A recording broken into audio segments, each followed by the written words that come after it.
Yes, and if you're actually watching me struggle, I'm struggling.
Well, good morning, and all for the sake of a plug.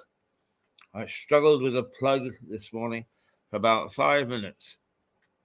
Basically, it's because I'm just a clumsy bugger, and I find it difficult sometimes to get things right. Not because I intend to, but because it's just the way things are with me, I'm afraid. Parkinson's has a strange effect. You can't do buttons up sometimes. You can't put your shoes on. It's all sorts of little things which just get in your way, and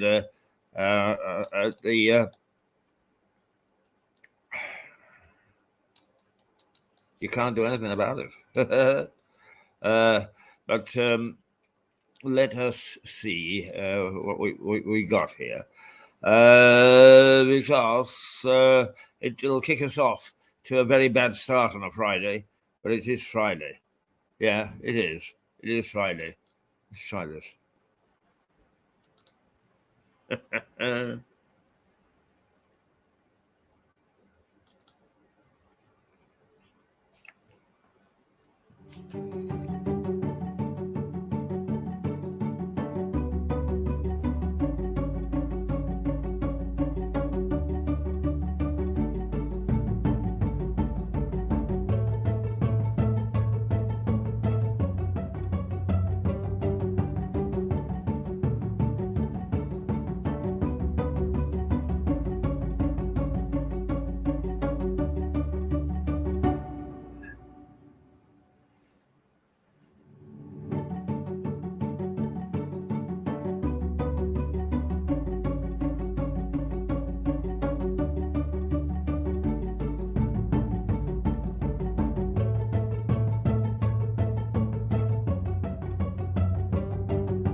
Energy Matters with Stuart Dolby. Energy Matters, Mirador Television. From the White Hart Hotel in Lewis, Energy Matters.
Well, now I have a spring in my step because I am honored that this morning, viewing from Lagos in Nigeria, is one of the giants of Nigerian broadcasting, Kingsley Uranta.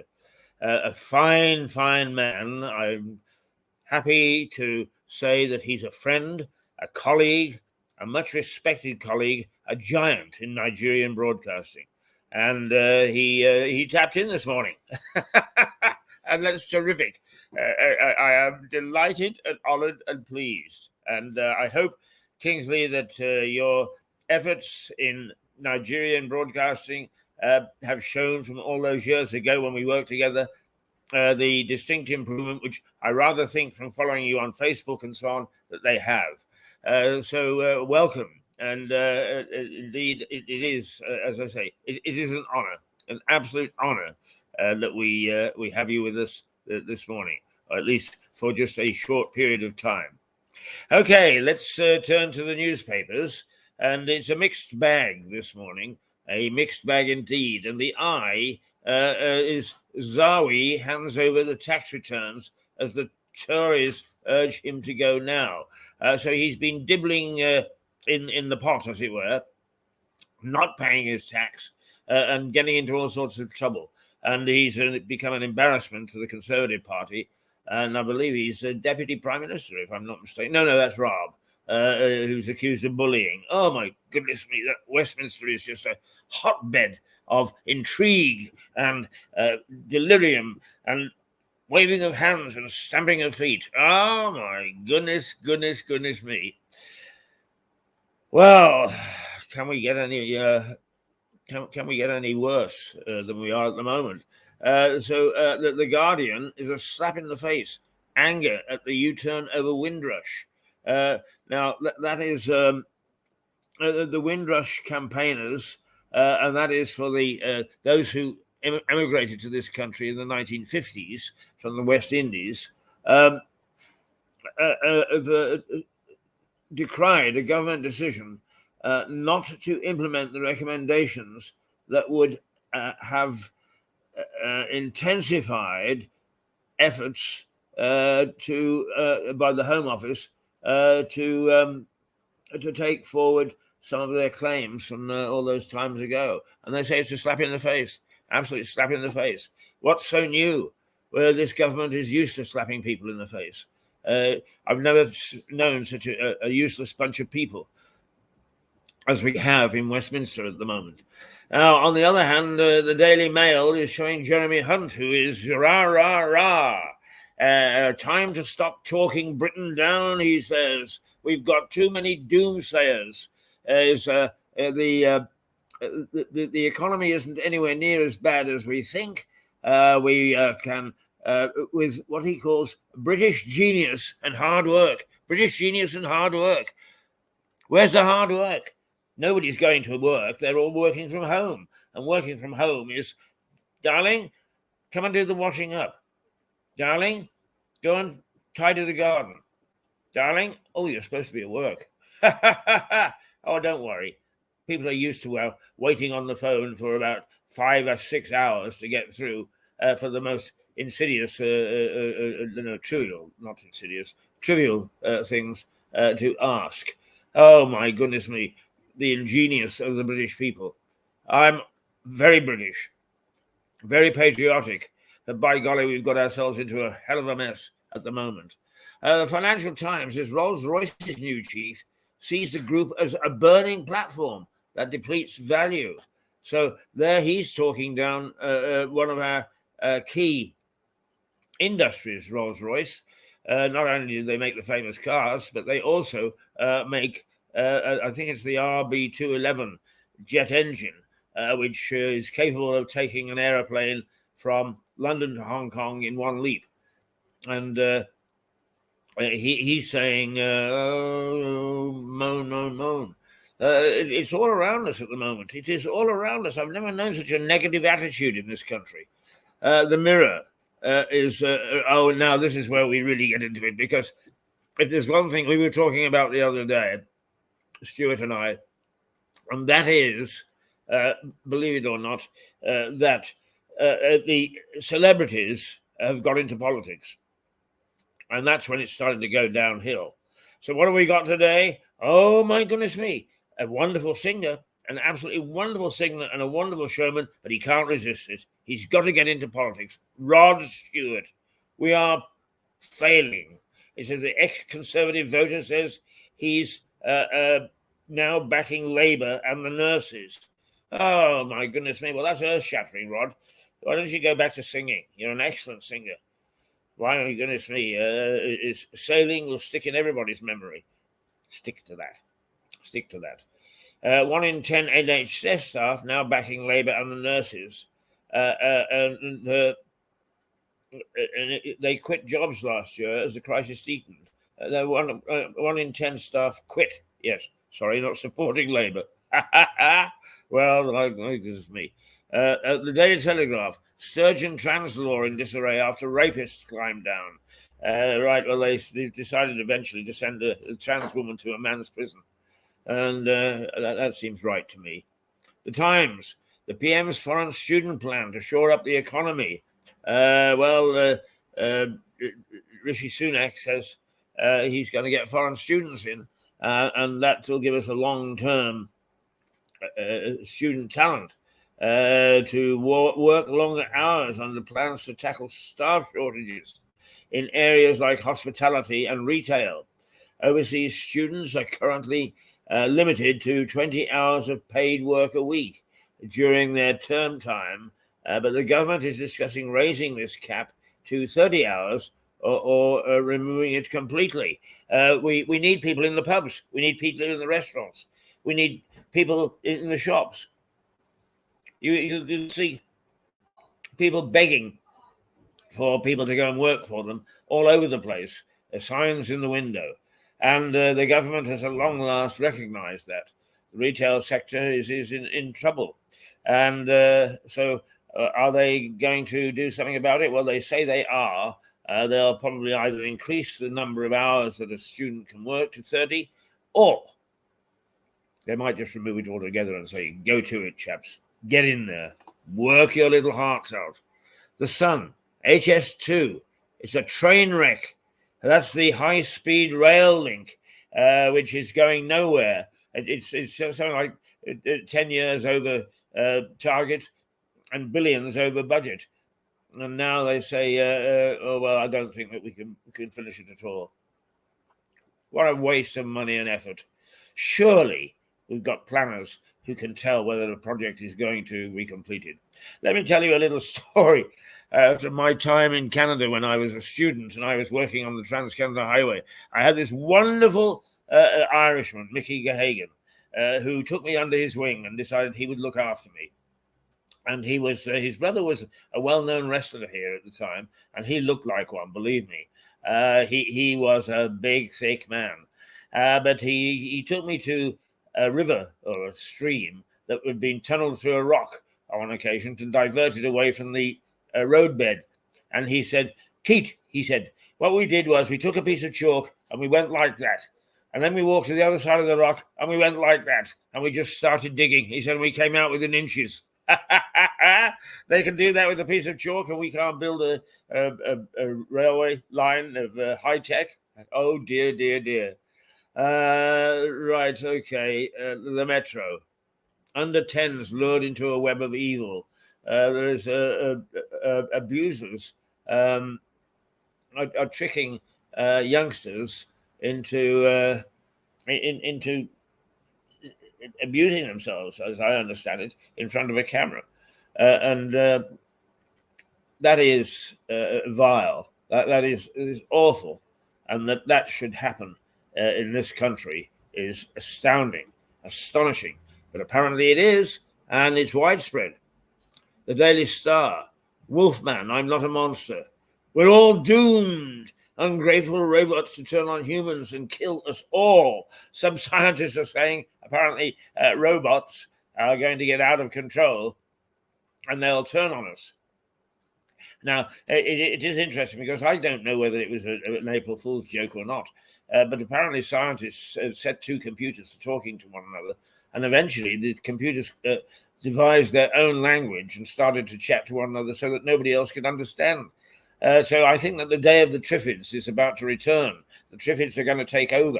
I've been warning about this for some time. We have allowed computers to get out of control. We don't control them anymore. They're supposed to help us, but they don't. They take over the functions. And as a consequence, the banks are in chaos. The credit cards are in chaos. The NHS is in chaos. All these things which should have human attention are in chaos. Goodness gracious, gracious me. Oh, dearie, dearie, dearie me. We are in trouble. We are all doomed. The robots are going to take us over. Oh, ho, ho. Dear, dear, dear, dear, dear. Let's see what's going on locally, shall we? Yes, I think we shall. The Sussex Live News. Has patients not always kept safe at inadequate GP surgeries, an inspection has found. Well, what is meant to be safe? I have no idea. I suppose that they're saying that some people who come into a surgery are a bit suspect, and that while you're there, you're subject to these people who are ill. Brighton's first black-owned bookshop may become homeless due to soaring costs. Now, what's that all about? Brighton's first black-owned bookshop could be left homeless in the light of soaring costs. We're not drowning. It might feel like we're swimming against the current, but we're not drowning. These are the words of Caroline Bain, who has Brighton's only black-owned bookshop since October 2021.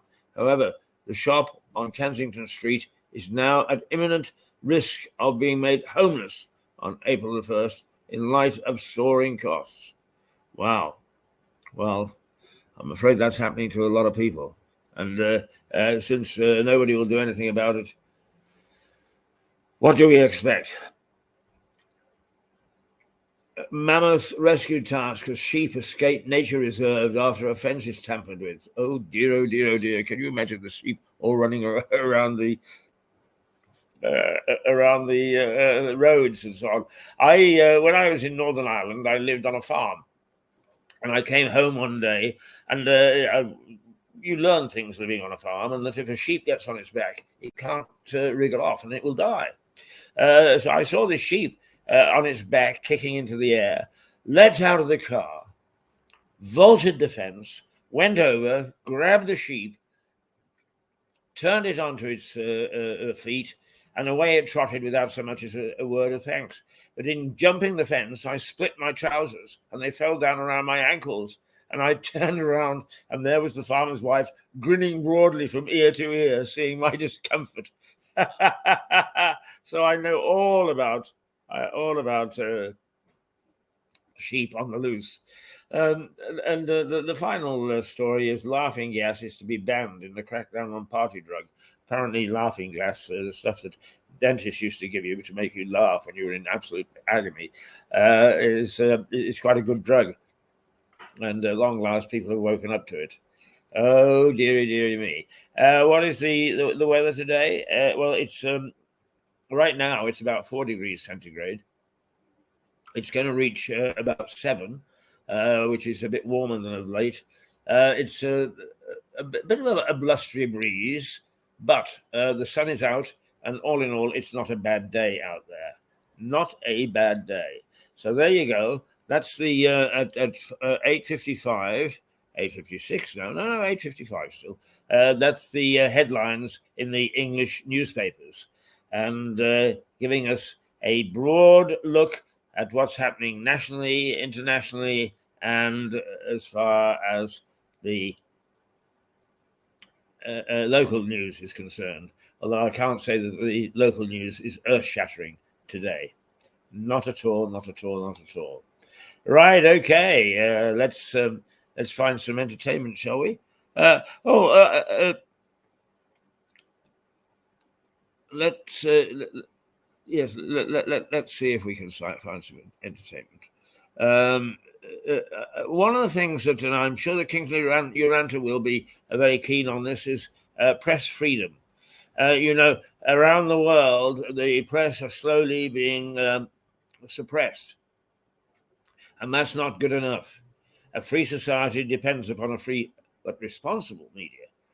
Let's see what is actually going on as far as we're concerned. Let's fight for it.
Right.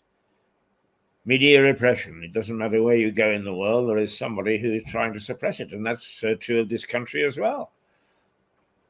Don't let the media have a free say, because they may say things that we don't like, that go contrary to what we're trying to do. And we are the good guys, members of parliament. The fact that you're wallowing in sleaze and corruption and nepotism and a whole host of other things is really not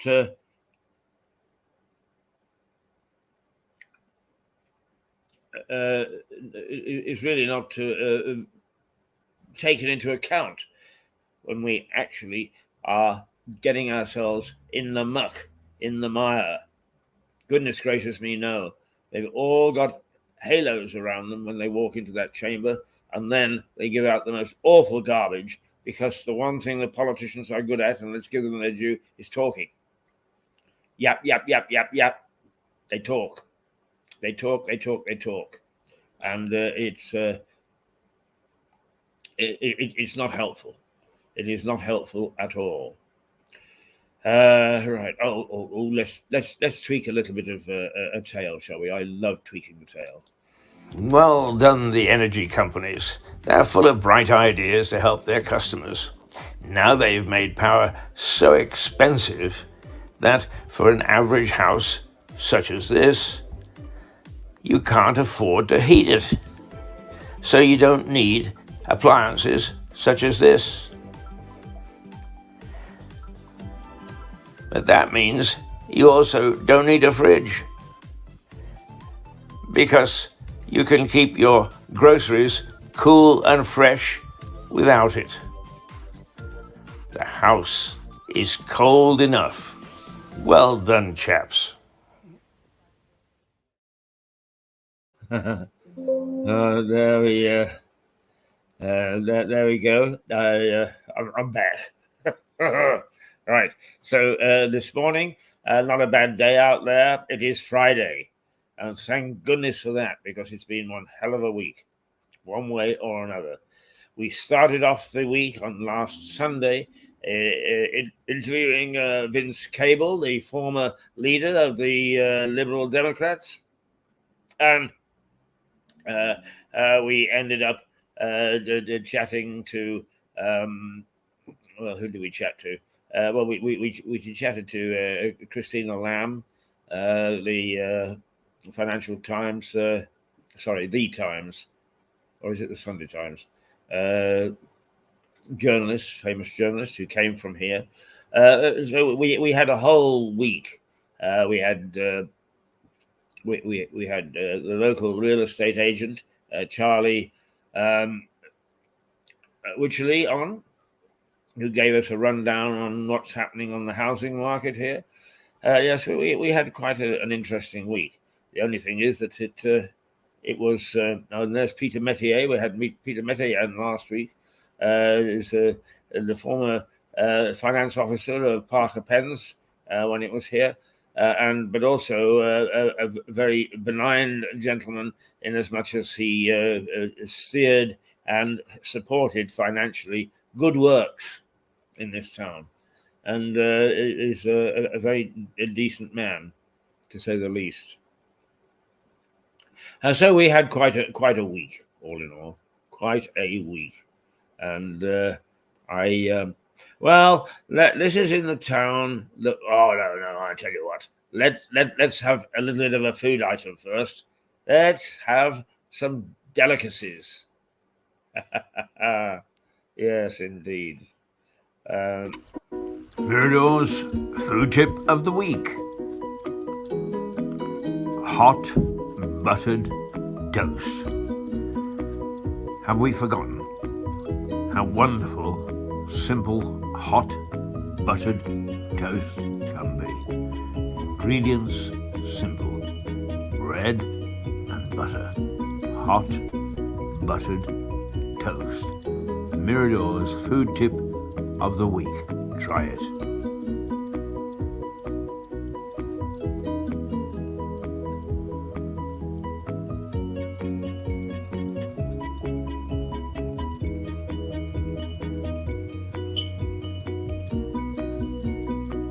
Well, we don't need fancy foods, do we? Hot buttered toast. It is a wonderful dish, and I heartily recommend it to anybody.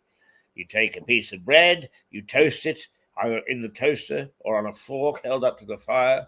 You spread butter on it, and then with the lashings of butter dripping down your chin, you enjoy this wonderful meal, which actually costs you virtually nothing. And is so easy to make. Hot buttered toast. Next time you're looking around for ideas, think about it. Mind you, I think you'll get a bit of a shock, or your guests will get a bit of a shock if you invite them to dinner and put just hot buttered toast in front of them. But nonetheless, as a meal, it can be very, very satisfying. Very satisfying indeed. All right. Now, where are we going to go? Well, what we're going to do is we're going to like Lewis. And I think that it's important that we do. We show this from time to time. And it's, I think we lost our mouse there. But let us like Lewis. It's a lovely little town, tucked away at the base of the Downs. And not many people know this town and out of the vicinity. And yet it is probably one of the most historic towns in the land. And it is, we just showed press freedom, and this town is full of democracy. The Battle of Lewis in 1264 between Henry III and the barons, led by Simon de Montfort, is considered to be the first spark of English democracy. And after that battle, the first parliament was formed in Westminster. Not a parliament as we know it. It was only formed of barons, but nonetheless, it was a step in the right direction. And then later in the late 1700s, Tom Paine wrote The Rights of Man here in Lewis. In fact, here in this hotel, and if you look at the rafters behind me, they covered his head as well as mine. And he wrote not only The Rights of Man, but he went off to what was then the colonies. He fomented the War of Independence, the American War of Independence, came back and joined Robespierre in the French Revolution, and took on the king in court. Well, he didn't actually. His friends persuaded him that he couldn't possibly win against the king, and so he embarked back to the United States. But he was some pup. And he was an inventor as well. Single span bridge, a smokeless candle, the first heavier than water ships. No, he was an incredible man and self-taught. He didn't go to any posh school. He was self-taught and managed to achieve all these remarkable things. What a fantastic mind that man had. But anyway, Tom Paine spent a lot of time here and is considered to be a favorite son. So there, Tom Paine. The peasants had a bit of a go too in 1380, thereabouts, with the Hundred Years' War. And the Black Death decimated their ranks so that labor was very short, and they began to realize that they had some purchasing power. But the king and his allies refused to make any concessions, and so they rebelled. And they rebelled in a very, very nasty way. They swept across the country, raping and pillaging, cutting people's heads off. They killed several people in the Tower of London. They killed the Archbishop of Canterbury in Canterbury, in the cathedral. And all in all, they were rather naughty. But Sense and Sensibility, they arrived in Lewes and went up to the castle to find that there were lakes of wine, Norman wine, stored in the cellars. They were no fools. They didn't hesitate. They piled into the wine, got drunk for 2 days, stole a stone. Why? I have no idea. Stole a stone from the castle walls, and then moved on and were naughty somewhere else, leaving Lewes alone. Ah, ha, ha. Wow, wow, wow.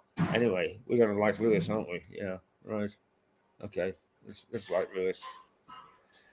And why not? Not a bad little place, all in all. Not...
That Jenry, he's got an evil laugh, hasn't he? An evil chuckle, a cackle, in fact. Goodness gracious me. Goodness gracious me. Well, um, where are we this morning in terms of what's happening in the world? Well, lots of tanks going to be sent to Ukraine. As usual, the government taking a pasting over one thing or another, and then defending itself by finding a bit of scandal here and there. And all in all, typical time wasting and not getting on with solving some of their problems or attempting to solve. Although Jeremy Hunt has said he is very buoyant about the English character, the English economy, and that we are going to fight our way out of trouble. Well, he sees something that I don't, but nonetheless, he's a government minister, and I'm not. So we have to accept his word for it, I suppose. That we are on the way back, chaps. We're on the way back. Inflation will be defeated. Cost of living will come down. Energy prices will come down. Energy prices still have started to come down. The only thing is they are not reflected in the high street.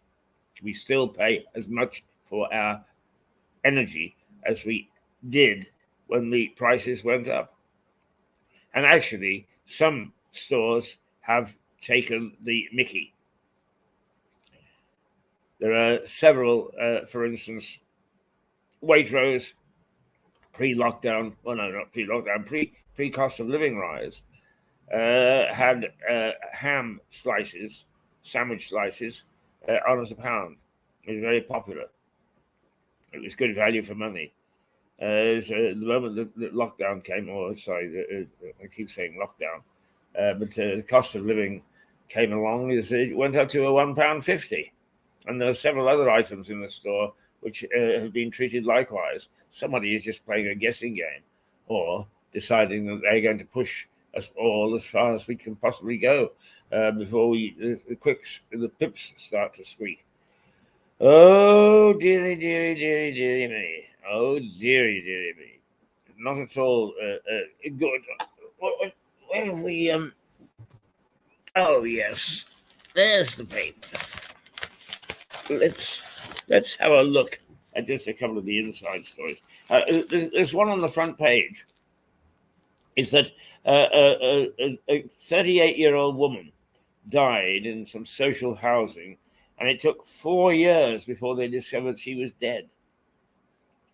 I would have thought that the family would have feeling particularly keen about the fact that they abandoned their child, but also social services. 4 years. Talk about failings. And of course, the old thing is questions will be asked, answers will be sought. Then it'll all happen again. Yeah. It's the old standby, isn't it? Lessons must be learned. They never are.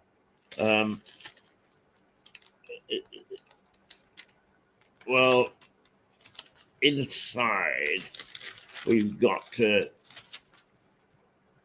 500 Britons flagged up as school massacre obsessives. Wow. I mean, that's frightening. There are 500 Britons that are identified as being interested or intrigued by school massacres. Right. I need help, scrawled Laura. That was the lady who died. The UK tax chief has a swipe at Zawi. Zawi, who has cheated on his tax and is filthy, filthy rich, as you might guess, and is being caught at it. Right. We will cut size of the civil service, Vice Minister. Yeah, I've seen that before too. So Humphrey is always there, willing to defend his corner, and defend it he does extremely well. And he is permanent, of course. And the politicians can only reasonably expect a month. A month, 4 years.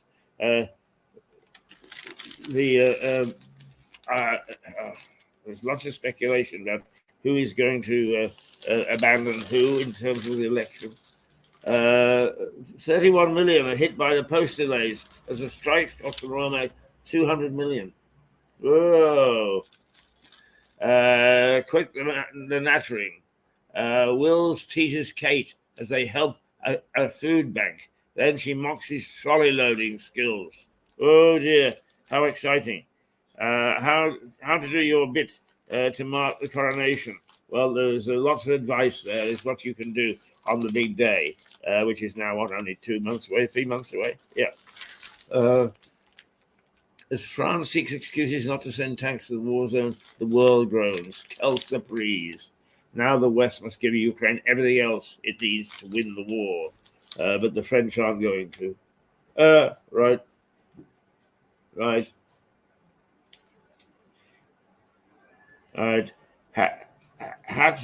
How to do it. Boris's Kiev gift. Boris is gave his woolly hat to the Kiev people as a symbolic of the support. Let's see. Bond girl Eva being painted as a diva by filmmakers who owe her 810,000. Cocktails are back. Aha! As we get a taste for the 90s. Cocktails. Not only just gin and tonic, but things like Molokai Mikes and Manhattans and gin fizzes and that sort of thing. Wow, thank goodness for that. I'm glad to see that we've reversed something in the right direction. Right. Okay. Yeah. What time is it now? It's 19 minutes past 9 o'clock. 19 minutes past 9 a.m. Right. It's time to stop me talking again, I think. And let's see what we've got here.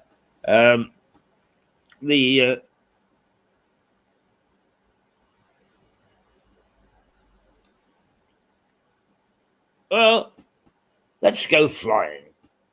We had a couple of weeks or so ago a gentleman who appears on the BBC television and looking at heritage sites from the air.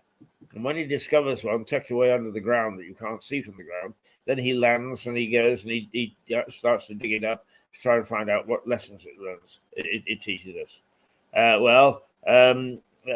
must say that flying is a lovely experience in a light aircraft, and you get the confidence of it, and you fool around a little, and all in all, it's not a bad way to spend an afternoon. He spends it looking for monuments and relics. This is what I spent it doing.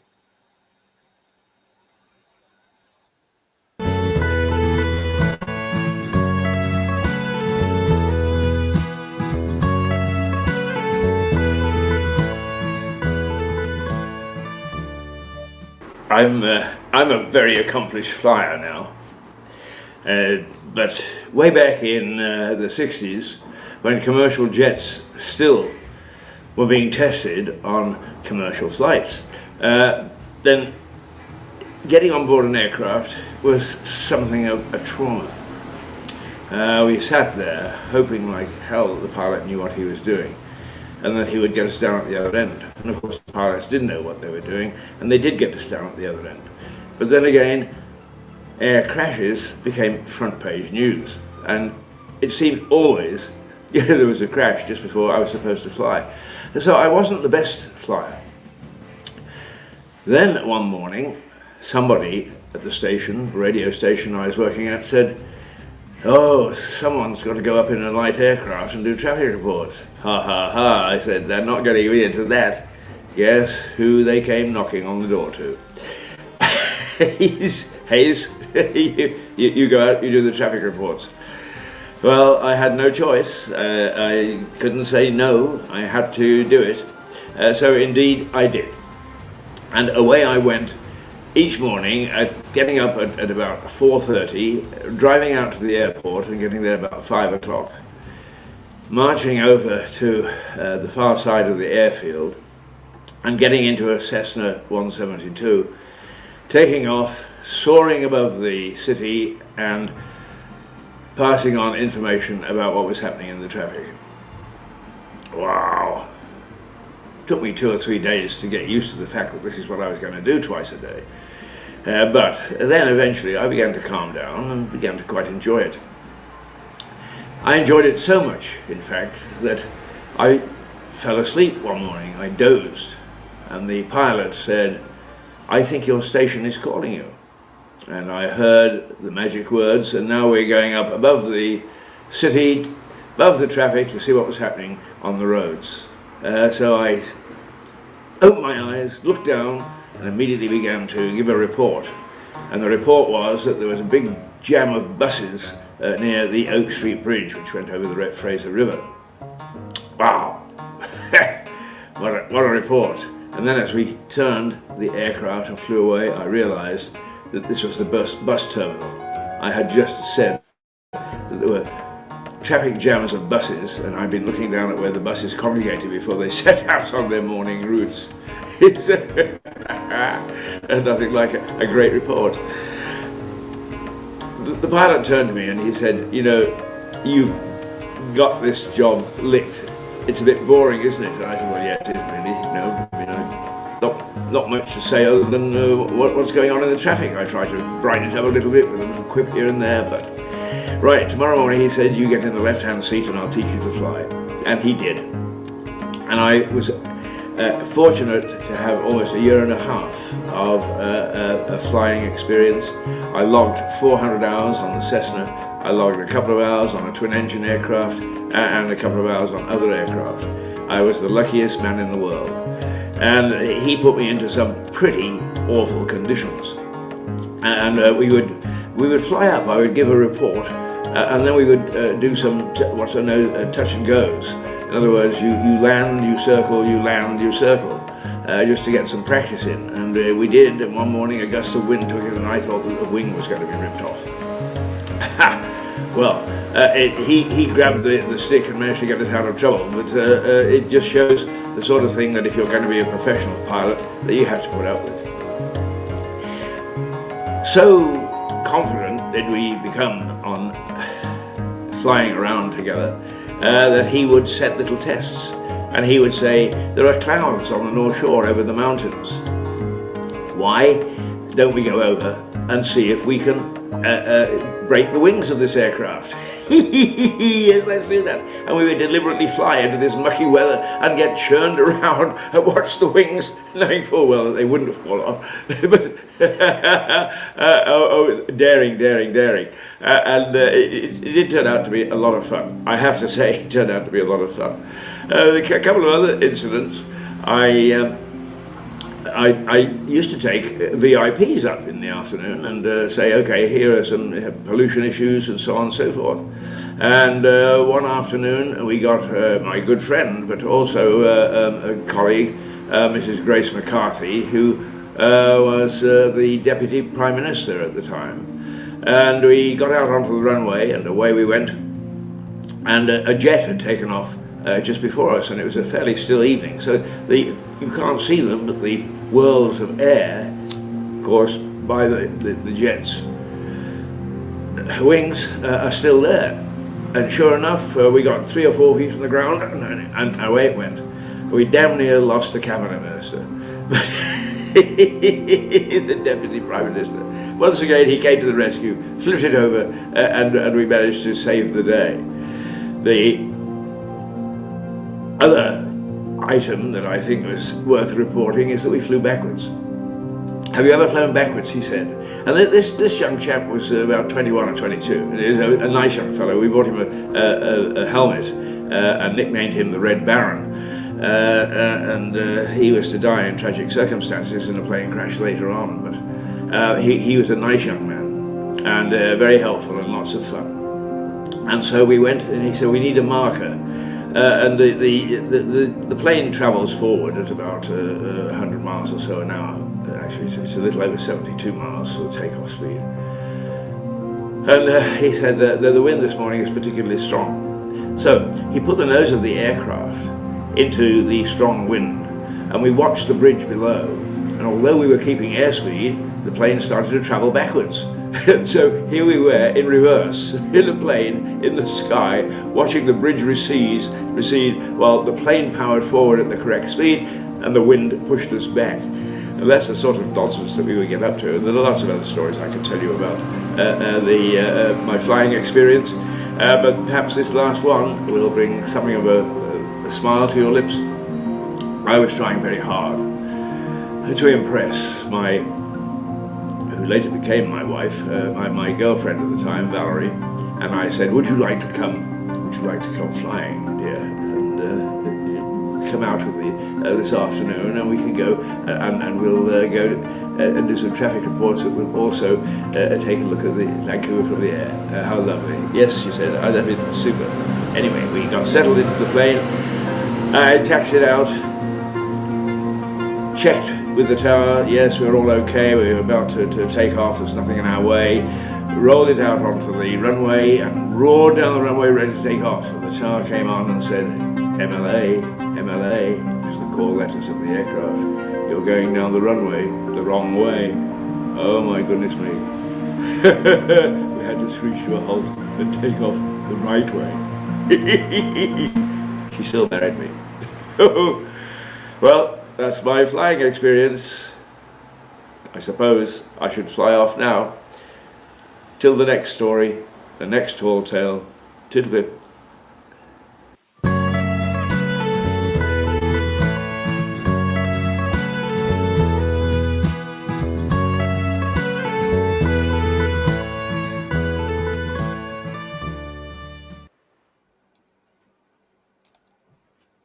Well, there we are again. God bless me. It's Friday morning, and thank goodness it is the end of the week. It has been a very, very tough week. Hello there. Good morning. Good morning. Are you coming to sit down? No, I'm certainly not. I'll come here to say how disgusted I am by your friend being so... Well, we're not going to say that publicly. What? We're not going to say that publicly.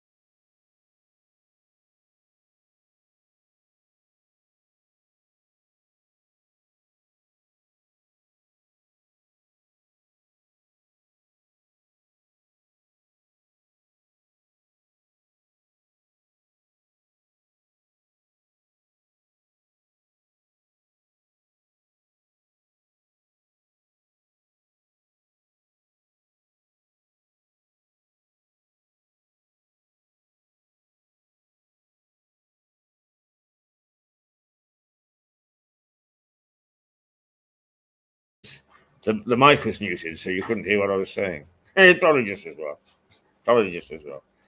Not let these things fester. Right, you are. Now? I gotta have to look for something else, aren't I? To see.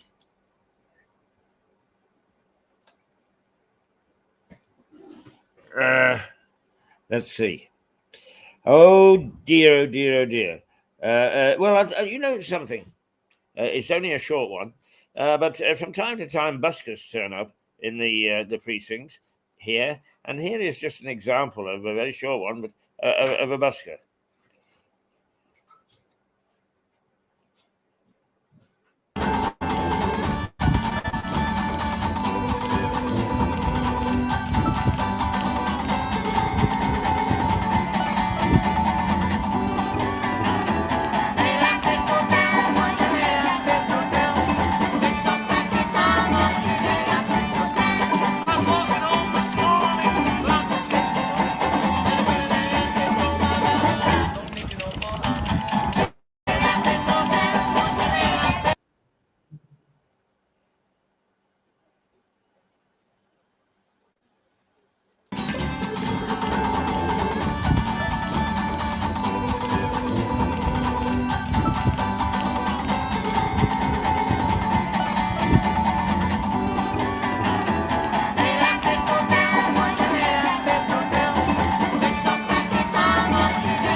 So this one keeps on stopping.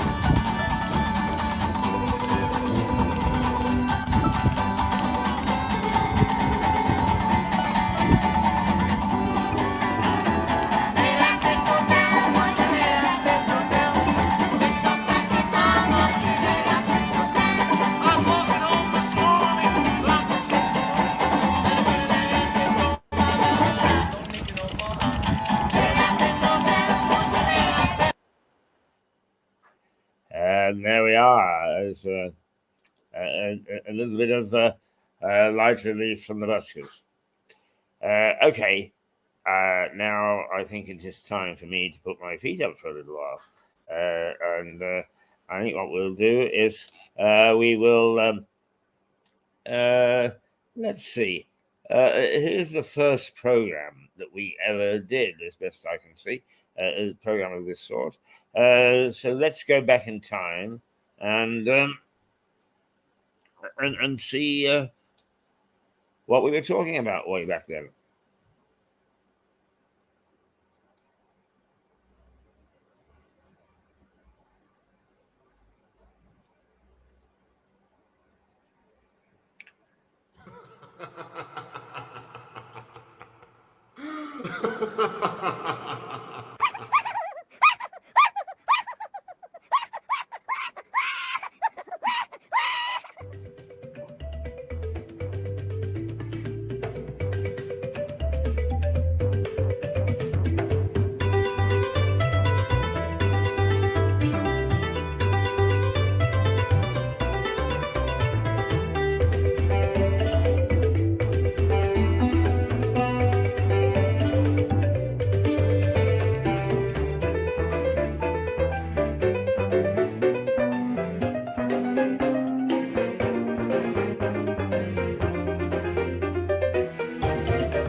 Hi, welcome to Mirador Television.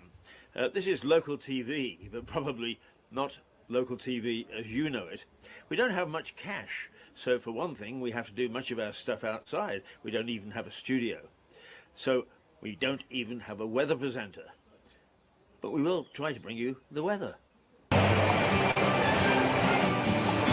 So when you see me with an umbrella, it's raining. So when I have my walking stick, it's fine. If my hat blows off, it's windy. And if I'm wearing a bikini, it's hot. Not that you're going to see me in a bikini very often. The body's gone, you see. Not a pretty sight.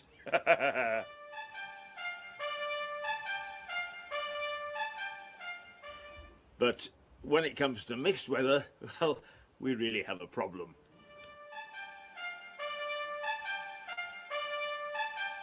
It's silly of us to serve up the same old rubbish that you can see on regular television, so we're serving up rubbish of our own.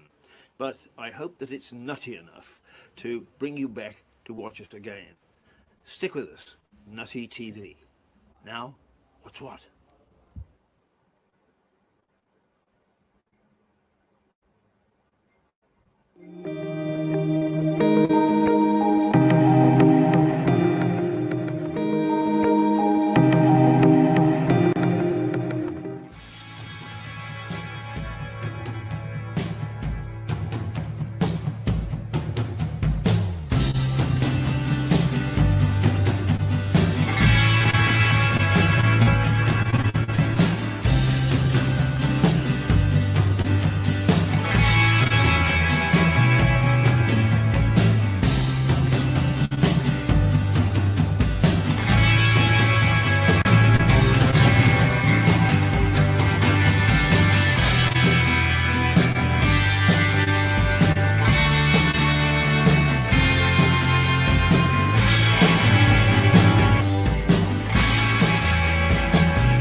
That is a weekly look about the interesting things that happen in our town. Those of us who live here know about them, but to a visitor, they might find them very interesting. This is ancient Keir Street. It's said that in the early 1800s the Prince Regent won a bet by driving a coach and four down it. The Norman Castle in Lewes, though small, is one of the oldest in the country. A wooden Saxon fort stood on the mound until 1080. Then William de Varenne, the first Lord of Lewes, built this stone bailey as his stronghold. A tiny castle for a tiny town.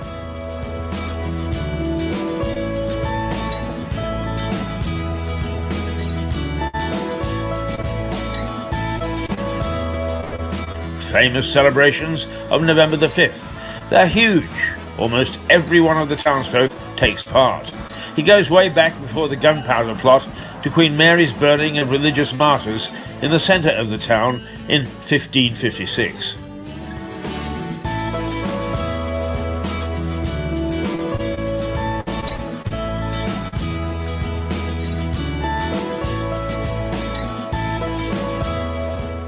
Free beer? Of course not. But this pub, the Brewers Arms, is one of several independently owned pubs in the town. At one time in the 1800s, Lewes had 63 pubs and 17 breweries, and just a population of 9,000, but no free beer.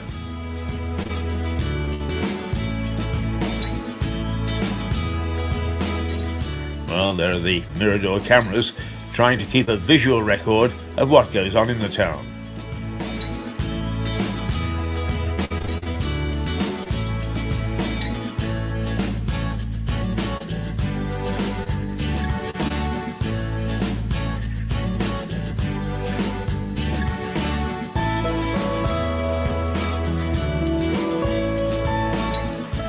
The famous Bluebell Railway, 11 miles of track carrying lovingly restored steam trains from Sheffield Park, just outside Lewes, to East Grinstead. The line opened in 1882. As the name suggests, the railway runs through wonderful bluebell woods, worth every puff.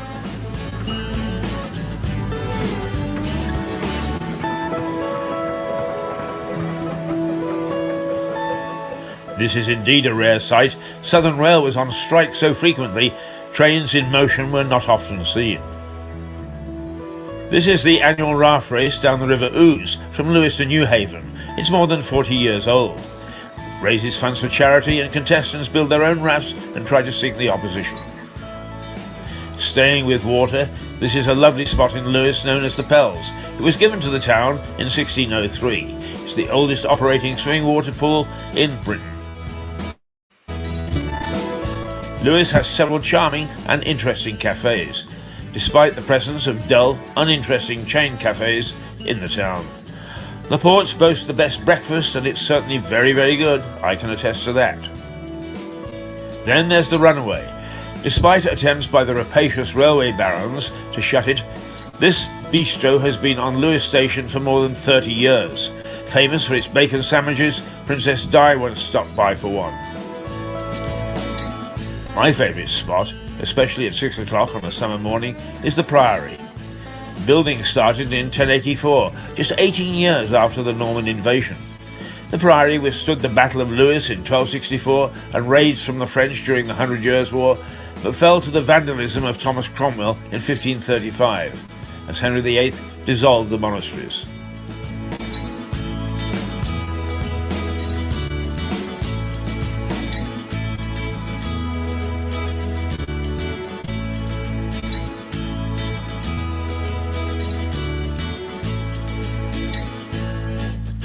This is the Crown Court.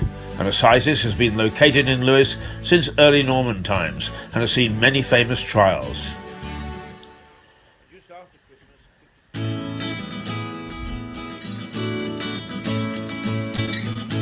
Finally, the stocks.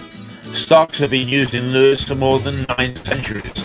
Some say the punishment is still on the statute books. These are old stocks from around the country, but Lewes's stocks still sit in the grounds of the castle. Lots more interesting places in Lewes If you live here, enjoy exploring. If you're a visitor, take a tour. We're rich in history. Oh, Jerry, what have you been up to?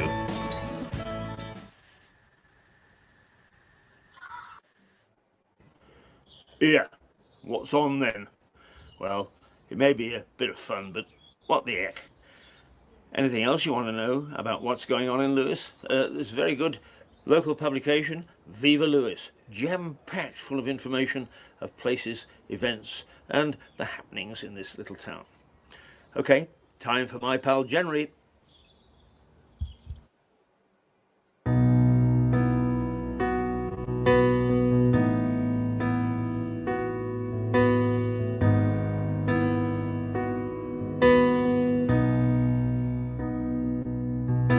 He never bring you down or leave you alone. Trust him all in all, 'cause he's the light. He'll lead your way through darkest of times. He'll never let you go. And he'll be there for you. And he'll be there for you.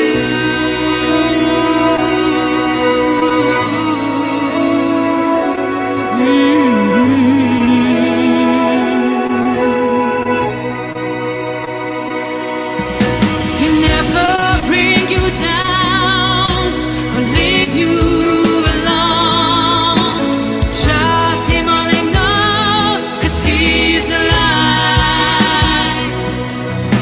And he leads your way through darkest of times. He never lets you go. And he'll be there for you. Be there for you. He'll be there for you. And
A very good day to you. I'm Edward Sticker Squire. If you stay around long enough with Mirador Television, we'll see a lot of one another. This is Lewis Priory. Some people think it's just a pile of old stones. I suppose if you want to see it like that, you can. But between 1084 and 1537, it was a magnificent Cluniac priory. It had its share of troubles. King William didn't want it built at all. Some of the monks and some of the buildings were roughed up when the Battle of Lewes spilled over into its grounds in 1264. The French attacked it during the 100 Years' War of the 14th and 15th centuries. King Henry VIII tried to pull it down in 1537. And the good citizens of Lewes looted the bricks and stones to build other grand houses and homes. But it's still here. These fascinating ruins tell a fascinating story.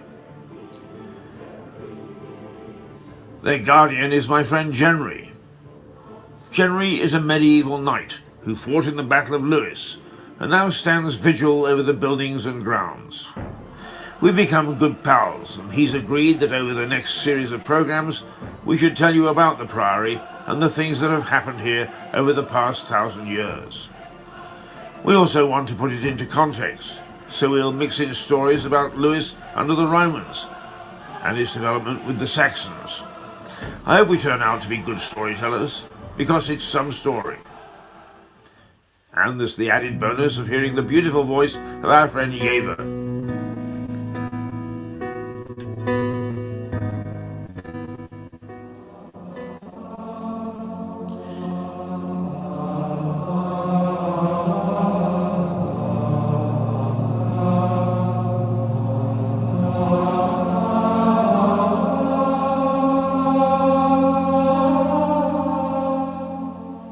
Mixed in with some ghostly chanting monks and perhaps a little medieval music. I hope it's a program you'll pop in to see from time to time.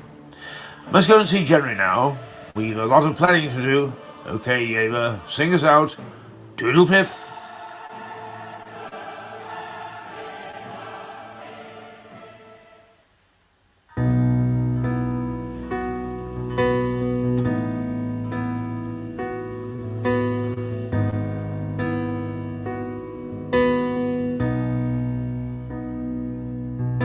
He never bring you down or leave you alone. Trust him all in all, 'cause he's the light. He'll lead your way through darkest of times. He'll never let you go. And he'll be there for you. And he'll be there for you.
Well, there we are.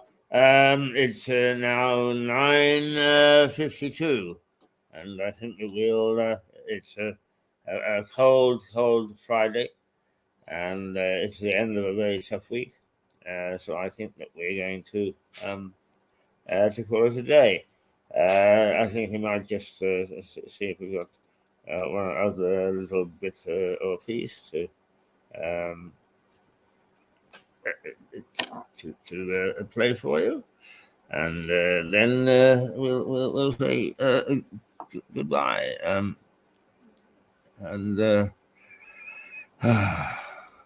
Well, let's do a teaser first.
Energy Matters with Stuart Dolby. Energy Matters, Mirador Television. From the White Hart Hotel in Lewis, Energy Matters.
Well, there we go, there we go, there we go. And that is more or less what we had to offer this morning. And let's see, we're trying to remove things from the studio, and one of them isn't prepared to go. Oh, there we go, yes. So now it's just me. And it's actually 9:59. So if we're going to call it a day at 10 o'clock, I've got 60 seconds to say my goodbyes. and we are contemplating a number of changes. I think I've been saying that. We've experimented a little bit this month, and now we coming to the end of the month. It's time for us to make those changes. Whether in fact we'll get them all in place by Monday, I have no idea. But anyway, join me on Monday, and we'll take a run through things. Probably a rather shorter program than we've got at the moment. And there it is. It's 10 o'clock. So we will say toodle pip and